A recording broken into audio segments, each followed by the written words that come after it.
Okay, I'm going to show you how to warp a sari, how to put the warp on a sari loom and save all this, and save having to thread all your treadles.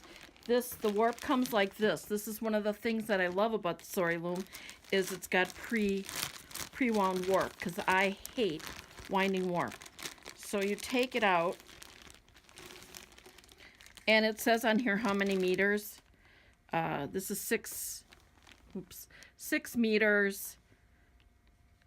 I don't know, 200 something count. Everything's in Japanese.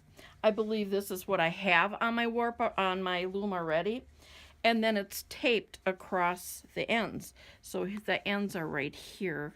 Not sure if you can see them very good. So what I'm going to do is I want to save all of this. Well, some of it. Otherwise it stops right down there where it is. So what you have to do is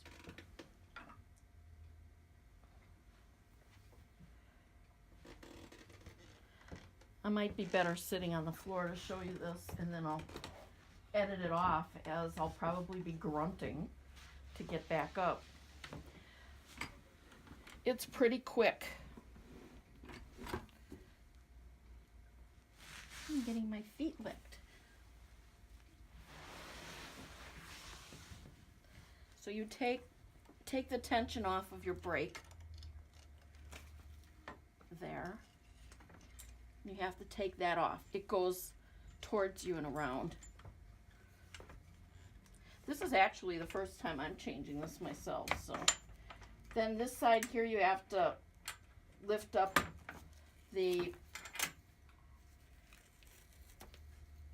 I hope this is on tape. You have to lift up the brake over there.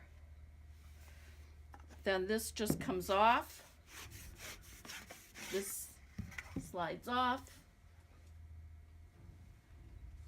Make sure you get this the right way. So it's a square tube into a square tube. This is like the easiest loom to use. It really, really is. And then put it back in here.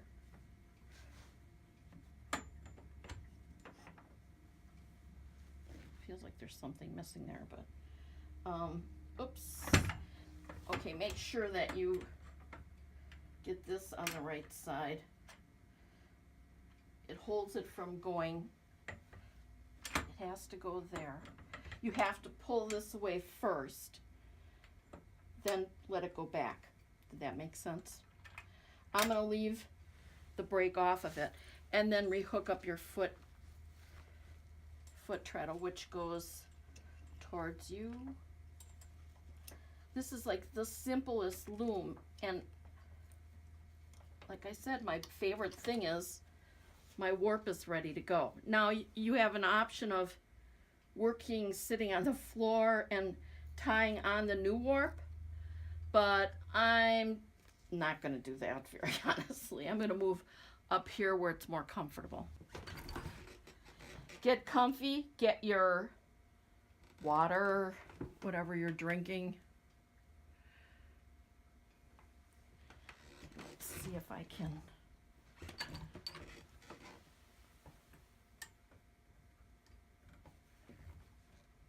Oh. So maybe now isn't the right time to put the foot brake on.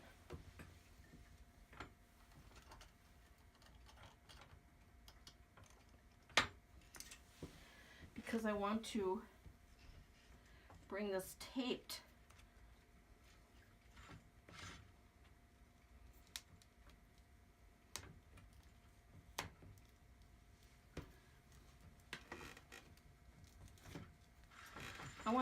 tape warp out to a comfortable level. Okay.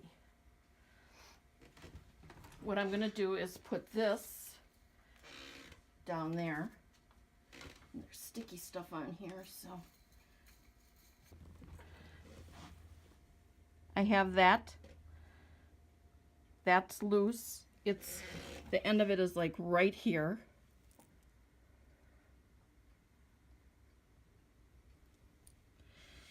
And then the other, the finished warp, I've got that much left of it. So basically we're just going to tie on. I want to make sure you're at a good spot to see here. So you find, I'm going to go, what's more comfortable, left to right. Find my far left. The other, okay, right now I'm going to trim this so that I'm not dealing with all this length. I could weave the rest of that, but I'm not going to. So you find your far left warp thread, and you find your far left warp thread on here. Pull it out. Now you can just warp it. I mean, you can go through putting it through all the heddles and then just tie an overhand knot. And this knot will go through your heddles if you're careful. It's probably best to anchor this somehow, or you're going to have a mess. I'm going to clip it right in the middle because it's going to take me a little while to get to the middle. So then it won't go anywhere and won't fall off. So then I find the next, oh, no, I just undid it. Well, that wasn't smart. So what I did is I pulled it out of the heddle. You don't want to do that. So I have to thread the heddle, make sure you thread it the right way, and grab the next thread. This is putsy, but so is going through the, I mean, it's faster when I'm not showing you, but it's slow going through the, you have to do the heddles and you have to do the reeds. So you're saving yourself a couple steps. So you just keep going through this. And it's called tying on a new warp. You can do this on any loom.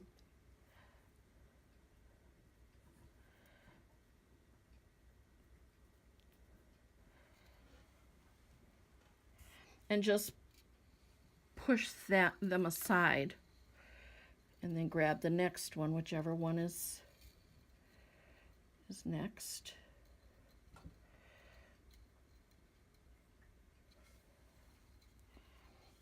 And you just keep going like that. It's called tying on your new warp. I'm pretty lazy when it comes to anything with this stuff. I don't mind dressing a loom at all. That I find relaxing. I used to have an 8 harness Kesnick 30-inch, and I didn't mind dressing it. What I hated is winding warp, and that's why I love this so much, because I just buy those rolls, and they're not cheap, but you know what? It takes a job away. Either that or I could pay someone to wind warp for me. I don't mind doing a scarf with a, you know, where you can wind on right away. Now what I will do is I'm not going to bore you. I'm going to go across all of these. So I'm finding the next warp end, which is right there, grabbing it off of here. I'm pulling it through the tape because those are taped in order. And then I'm just making a little overhand knot. Now these, I wouldn't put a lot of tension on it. Once I get it through, I'll put the tension back on it. Once I get it through, I will put the clip, the quick clip on, so that it's a whole new warp. So you just move it aside, grab it. Make sure you have your phone by your side and water, coffee, whatever you're drinking, because it's inevitable you're going to be sitting here for a little while. But you'll get the hang of it and it'll go pretty smooth. So, okay, so that's it for right now.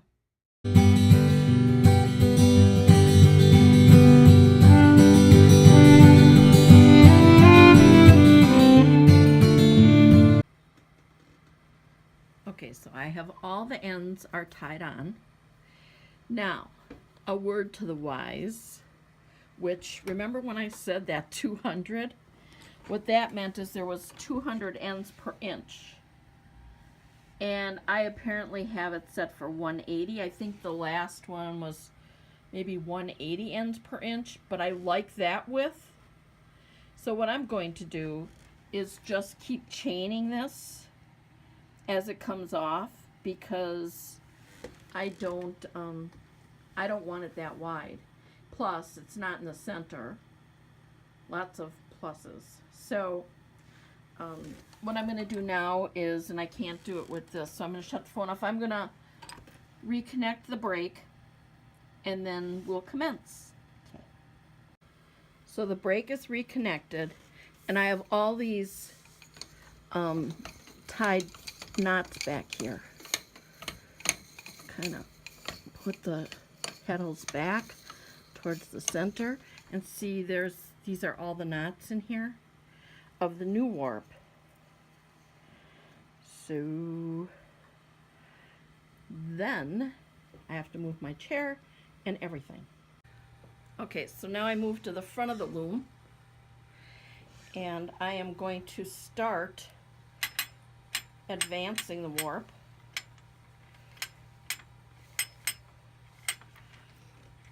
This might take a little back and forth movement because you might have to shake the heddles a little bit because they do get stuck on the knots.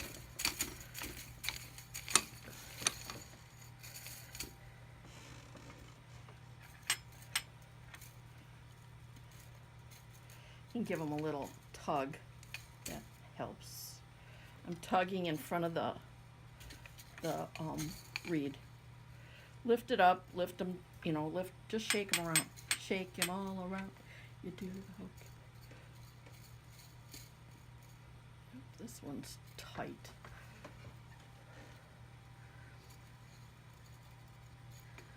Okay, I have a very tight one here, but it's tight behind there. I must have reached the, wonder why that's so tight on there. All these threading difficulties, I don't know. Maybe it's wrapped around wrong. I'm going to have to check that because it won't go anywhere with that one that's tight. Okay, I just had a tight warp back there. So now you kind of, I do that so much. You lift them to make sure the knots all come through the beater. Keep rolling on.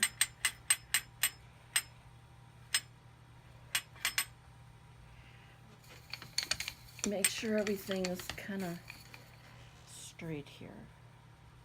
Okay, now I always leave a fringe, so I want to make sure that the tension is pretty even on the back. And remember, with weaving, you're going to have waste. This actually is the least waste.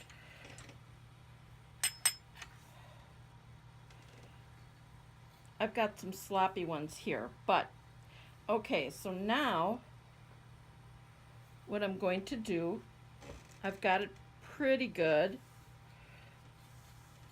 Pull these tighter. Now I'm gonna take off my previous weaving, which what the heck is going on?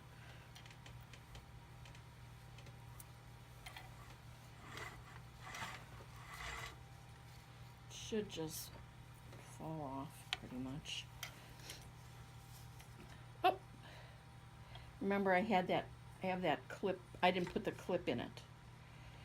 So now I'm going to grab this, bring it over the beater, over the bar here, comb this out nice. Make sure your tensions are all pretty even.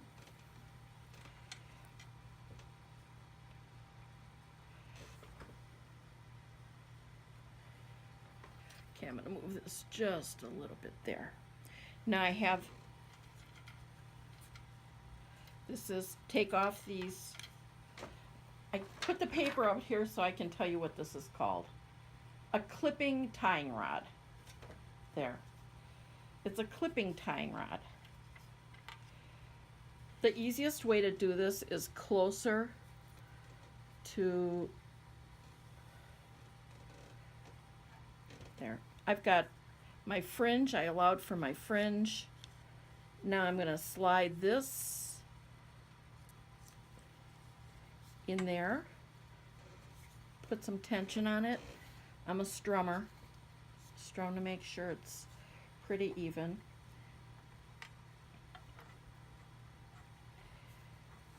Okay, I have to relieve the back tension just a little bit. A little more. I tip these so that there's pressure against this bar in there.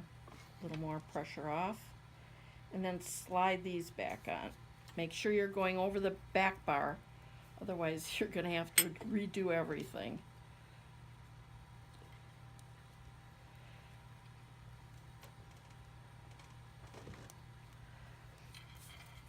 Slide these evenly back on, like that.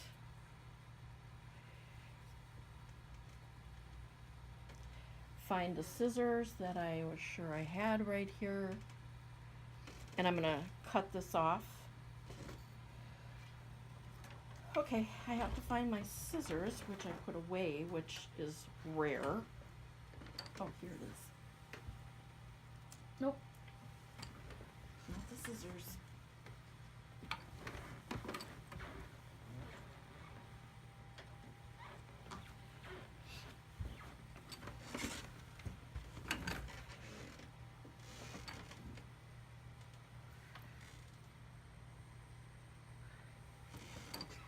Here's all my knots. I'm going to, you can do two things. You can clip on one side of the knot or the other. It doesn't really matter. I think I'm going to clip behind here, like a haircut. So I'm taking an old weaving off and putting a new weaving on. The glory about this is I can start weaving right here because I have my fringe. I am going to get some tension on there, open each shed a time or two. And here's a trick that I learned a long time ago when I first started weaving is, let me find some yarn to just use. Open your shed one way,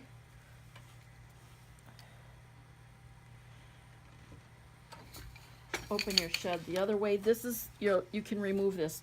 You can do this with toilet paper too. Open your shed. Don't move your beater bar. Oh, let's see. I hope you can see this. Do it 2 or 3 times. Don't touch your beater bar. Now touch your beater bar. What that does is align all your warp. And you're ready to weave.